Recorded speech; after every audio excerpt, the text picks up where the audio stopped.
Lads, the Seattle Storm are screwed. They are absolutely screwed. Scandals, broken trust, and a legacy in peril. What's happening to the Seattle Storm? Once a powerhouse of the WNBA under legends like Sue Bird and Lauren Jackson, the team now faces internal turmoil, threatening its reputation built on skill, resilience, and championship triumphs.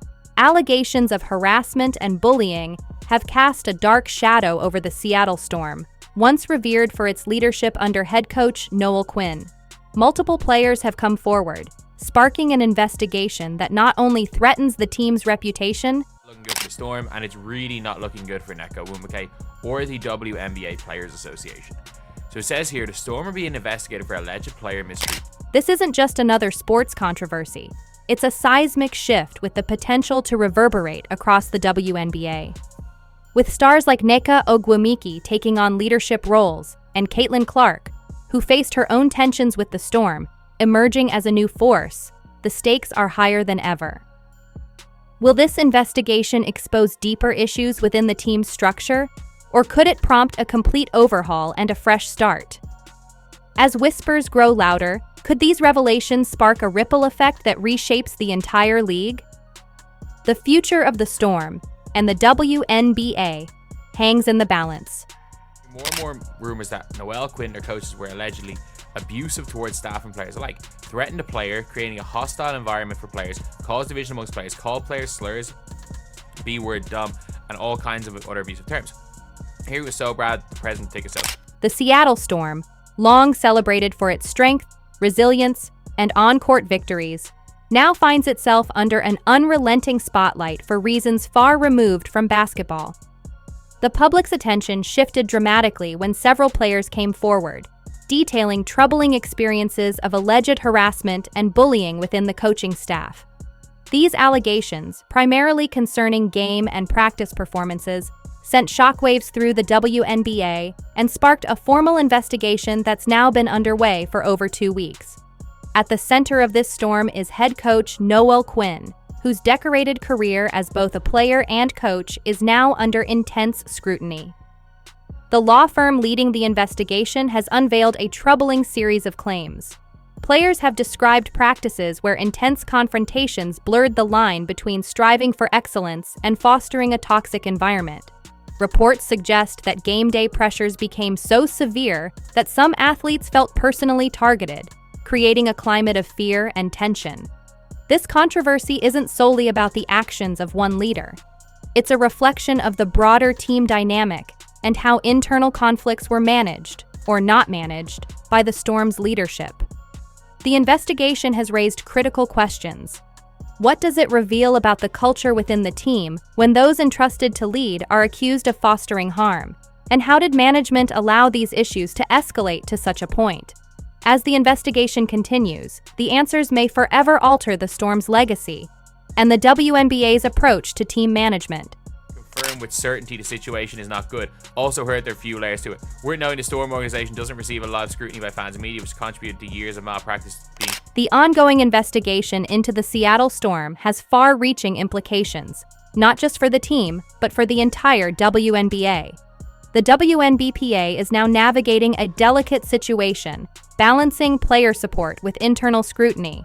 The tension within the team didn't develop overnight.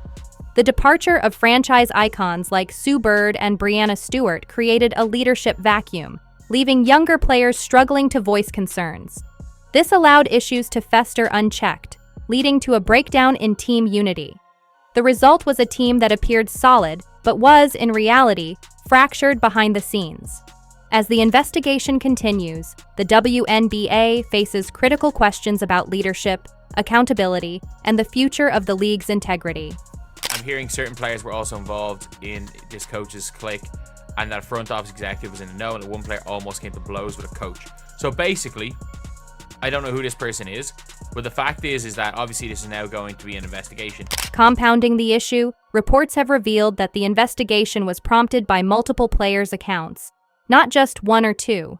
This widespread concern signals that these were not isolated grievances, but part of a deeper, more troubling trend within the team culture.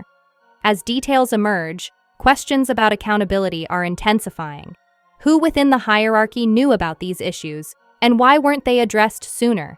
The ripple effects could redefine not only how the Seattle Storm operates, but also how the WNBA as a whole handles player welfare. As the investigation unfolds, it raises the question, how deep do these problems go? Will the Storm find redemption or face lasting damage that reshapes their legacy? It says here, per multiple sources, WNBPA President Nneka Nwumike was excluded from players-only meetings due to a fear of partiality to the coaching staff. Skylar Diggins led several outbursts laced with vulgarity directed at teammates. When leadership falters, cracks begin to show, and for the Seattle Storm, those cracks have turned into fault lines. Reports surfaced that players grew wary of discussing their concerns freely with Nneka present. This apprehension stemmed from the perception that she might align more with the coaching staff than the players, a notion that directly contradicted the trust needed in a leader representing the athlete's interests. A significant moment came when news broke about players holding meetings without Nneka Nwumike, highlighting a clear divide within the locker room. Fans interpreted this as a signal that trust and leadership had eroded, even among the team's most respected figures. The optics were damaging. A team once defined by its cohesive spirit was now viewed as fractured, with its most influential players at the center of the storm. It's now clear why the Storm is facing such a difficult crossroads. It's now clear why the Storm did not achieve the success it envisioned at the start of the season. Clear dysfunction and feeling of distrust led to players-only meetings to discuss alleged mistreatment without Nneka Nwumike in attendance due to fear of partiality to the coaching staff. Multiple sources confirmed to Circling Seattle Sports. Central to the allegations, the absent leadership on the court and the sidelines, which has been in question since the departure of franchise cornerstone Sue Bird and Brianna. Skylar Diggins-Smith, another pivotal figure in the Storm's recent season, contributed her own chapter to the unfolding narrative. Known for her fiery competitiveness, Diggins-Smith's leadership style rubbed some teammates the wrong way. Accounts surfaced of outbursts during practice, often laced with sharp, critical language targeting teammates. At times, these moments exacerbated an already tense atmosphere. This wasn't just leadership, it was divisive. While some teammates respected her passion and drive, others found it challenging to work under such pressure. Okay, by now I'm sure you've seen Skylar Diggins assault Caitlin Clark after Indiana blew out Seattle. Diggins-Smith's moment of infamy peaked during a tense on-court incident with rising star Caitlin Clark. In a high-stakes game where emotions ran rampant, Diggins-Smith's bump on Clark, captured on camera, ignited a firestorm on social media. Fans quickly viewed the incident as symbolic of a veteran player unwilling to make room for the league's future stars. While Clark remained unfazed and focused, the encounter's symbolism was undeniable, a clash between the established guard and the next generation of talent, reflecting the friction within the Storm and the broader WNBA. The season painted a portrait of a team trapped in a cycle of internal and external pressures, struggling to align their ambitions with reality. The Storm needed more than just tactical adjustments. They needed a turning point. Would they find the leadership, unity, and resilience to make a comeback in the next season? Or would this chapter be remembered as the beginning of a downward spiral that would define the team's future? Bumper, and then you have the audacity to complain about them? Just play ball. You didn't hear Indiana crying when they started off 1-9. They just got up off the mat and started. That's assault! The Seattle Storm faced a daunting challenge: how to rise from a season marred by controversy, leadership struggles, and an underwhelming playoff performance. The investigation into alleged player mistreatment was still ongoing, but the organization knew proactive measures were essential to regain trust. The question wasn't just about patching the team back together. It was about fundamentally rethinking their approach to leadership, culture, and performance. The off-season became a period of intense reflection and strategic planning. Analysts speculated that changes were inevitable, starting with the coaching staff. Noel Quinn's role as head coach came under significant scrutiny, and discussions about potential replacements or a restructuring of responsibilities grew louder. Would the Storm bring in an outside voice to reinvigorate the team's dynamics? Or would they double down on existing leadership in hopes of fostering stability? The team's future hinged on their response to this crucial crossroads. Coach here's the one complaining after the game, and Skylar, tears in her eyes, being like, how dare Caitlin embarrass me? How dare they beat us by... The offseason promised to be pivotal, with rumors swirling about possible trades, coaching changes, and a redefined team identity. Fans were left with a mix of hope and skepticism. The Storm needed to act decisively, not only to preserve their legacy, but to set an example for the rest of the league. Would they emerge as a renewed contender, or was the road to recovery steeper than imagined? Love it. This league doesn't know what to do with Caitlin Clark. They don't know what to do with the Indiana Fever. It's not just her, Aaliyah Boston, Mitchell. Oh, this team is coming together, and Caitlin Clark is loving it. She's laughing at you, Skylar. While the Seattle Storm grappled with controversy and a crumbling internal structure, the Indiana Fever emerged as a model of resilience and growth. The Fever's recent transformation stood in stark contrast to the disarray in Seattle. It wasn't just their impressive gameplay that caught the league's attention. It was the way they built an organization that valued unity, strong leadership, and a clear vision for the future. The way she plays the game, her passing, her shooting, that people really identify with. So I really feel like we're poised and we're set up for a great, successful next era of Fever basketball. Under the leadership of President Kelly Krauskopf, who returned to guide the franchise back to prominence, the Indiana Fever demonstrated what intentional and inclusive leadership could achieve. General Manager Amber Cox played a pivotal role, bringing innovative ideas and an unwavering commitment to building a cohesive team. These strategic appointments laid the foundation for an environment where players thrived both individually and collectively. Central to their resurgence was superstar phenom Caitlin Clark, who shattered records in her debut season and infused the team with new energy.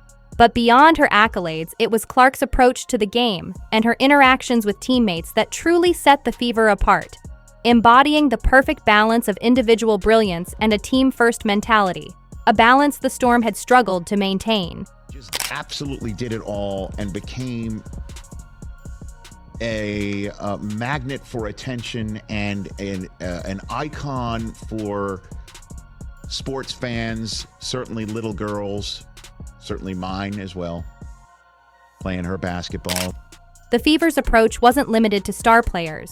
Their entire roster, including key contributors like Aaliyah Boston, Lexi Hull, and Kelsey Mitchell, thrived in a culture built on support, open communication, and adaptability. This stood in stark contrast to the reports from Seattle, where closed-door meetings and internal friction suggested a breakdown in trust. Fans and analysts quickly recognized the difference. The Fever weren't just winning games. They were building momentum through a combination of raw talent and strategic leadership. Their success showcased what a unified team could achieve, playing for one another and supported by an administration that valued transparency and accountability. The Fever's rise highlighted what the Storm seemed to have lost, a shared vision.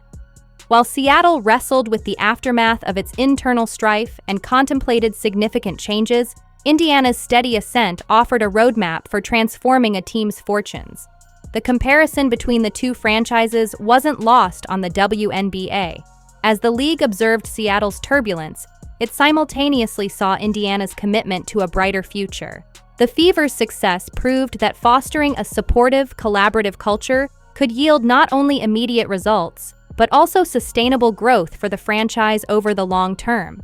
Future is so bright, and our ultimate goal is to hang another banner in the field house. And our ultimate goal is to come back in here after we win that championship and celebrate again like we did in 2012. As Seattle faced an uncertain path to redemption, the Indiana Fever stood as an example of what strong leadership and clear vision could achieve. The league was evolving, and the blueprint for success was shifting. The question remained, would the Storm learn from this, or would they continue to struggle in the shadow of teams that had figured it out? The Seattle Storm season served as a stark reminder of how quickly a team's fortunes can change in professional sports. From internal investigations and leadership conflicts to on-court struggles and mounting public scrutiny, their journey was marked by turbulence and uncertainty. This season's lessons were undeniable. Talent alone is insufficient when a team's foundation is fractured. Trust, unity, and clear communication are crucial elements that can either make or break a team, especially in high-stakes environments. We are at a point where we have an attractive group, we have a great organization, we can attract a few free agents to come here and bolster and keep us on the path. In women's sports, it's a big opportunity to be a part of this rising tide that we're all experiencing. Everybody in this company is all in. Everybody in this city's. The next season will be a litmus test for Seattle's ability to adapt and grow. Their willingness to confront internal issues and implement meaningful change will determine if they can rise from the turmoil stronger than before. For the league, this journey serves as a critical example of the importance of cohesive leadership and transparent practices. As we look forward, we must keep a watchful eye on Seattle. Will they seize this opportunity to redefine themselves, inspired by the examples set by teams like the Indiana Fever, or will their efforts fall short? One thing is certain, the WNBA is watching, the fans are watching, and the Storm's next steps will be remembered for seasons to come. If you enjoyed, leave a like and subscribe. More videos are on screen now.